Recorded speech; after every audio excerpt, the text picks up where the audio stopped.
O TCU aprovou com ressalvas as contas do presidente Lula relativas ao exercício de 2024. Os ministros acompanharam e decidiram por unanimidade a proposta do relator Jonathan de Jesus Matheus Dias. Agora, a informação do repórter Matheus Dias, chegando com as informações, quais são essas ressalvas e o que disse o relator, hein, Matheus? Bem-vindo, bom trabalho. Oi, Tiago. Boa noite para você, boa noite a todos que nos acompanham aqui. Essa reunião, então, fez com que esse documento fosse redigido pelo Jonathan de Jesus, o ministro do TCU.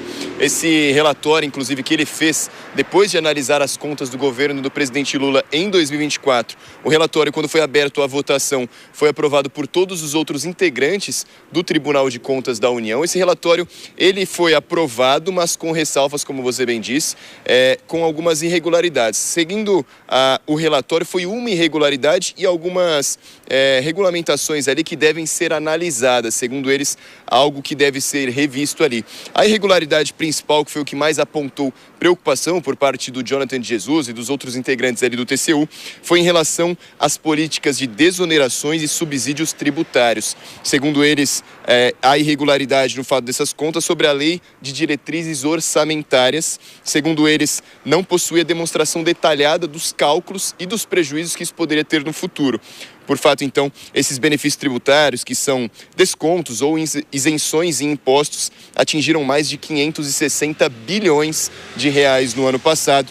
Por isso deve ser revisto, essas considerações sobre a política fiscal, principalmente em renúncias fiscais previdenciárias, que totalizaram desse montante total de mais de 560 bilhões, as renúncias fiscais previdenciárias somaram 94 bilhões e, por isso, devem ser revistas. Além dessa irregularidade, tiveram alguns outros pontos, algumas recomendações feitas pelo Jonathan de Jesus, recomendações essas referentes a emendas parlamentares, referentes a restos a pagar e também ao benefício de prestação continuada, que, segundo o TCU, foi maior do que as projeções que eram feitas inicialmente. Então, alguns pontos que devem ser analisados, mas essa prática do Tribunal de Contas é comum nos últimos 20 anos.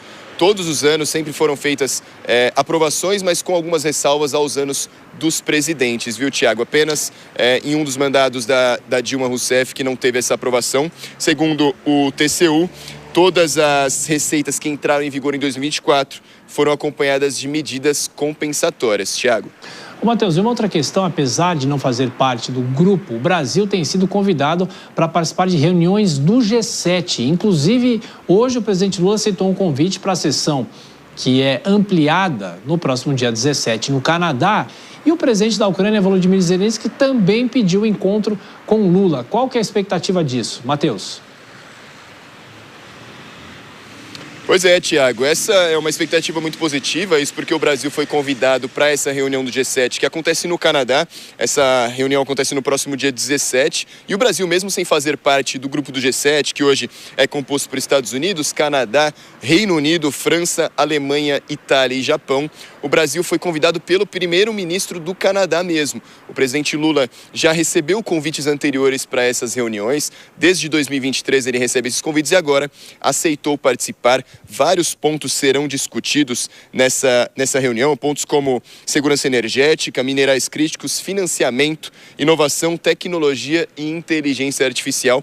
Eu conversei agora há pouco, a gente fez uma entrevista remota com um especialista em relações internacionais, eu questionei ele sobre essa importância e ele disse que é de tremenda importância, que o Brasil se torna um país cada vez mais reconhecido, um país reconhecido principalmente regionalmente aqui na América, como mais importante economicamente na questão da América, e por isso irá participar dessa reunião e de forma aproveitando a presença do presidente Lula, o presidente da Ucrânia, o Zelensky, também quer aproveitar esse contato e, segundo esse professor de Relações Internacionais, conversou com a gente, o Manuel Furriela, ele disse que é uma honra o Brasil participar de ambos os lados, tanto de negociações internacionais, de reuniões sobre políticas de tecnologia e inteligência, mas que também essa reunião com os Zelensky é tão importante quanto para que o Brasil possa ser um mediador no fim dessa guerra entre Rússia e Ucrânia, né, Tiago?